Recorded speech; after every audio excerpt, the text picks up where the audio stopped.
बिस्मिल्लाहिर्रहमानिर्रहीम। आंखों के स्याह हल्के दूर करें।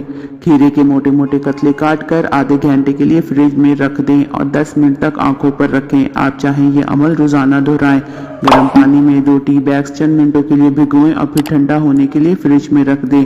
इसके बाद 5 मिनट के लिए इन्हें आंखों पर रखें। नारियल और बादाम का तेल बाहर मिलाकर आंखों के गिर्द 5 से 10 मिनट तक हल्का हल्का मसाज करें।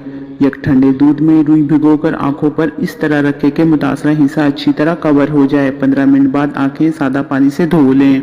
नींबू के ताज़ा रस से आंखों के गिर्द मसाज करें और इसमें रुई भिगोकर बंद आंखों पर इन्हें रखें। आलू में कुदरती ब्लीचिंग अज्जा पाए जाते हैं जिससे जिल्द की रंगत हल्की होकर निखर जाती है, इसलिए 1 या 2 कच्चे आलूओं का रस निकाल लें और रुई को इसमें डुबोकर बंद आंखों पर 10 से 15 मिनट के लिए रखें और फिर आंखें ठंडे पानी से धोकर साफ कर लें। ये अमल दिन में 2 मरतबा रोजाना दोहराएं।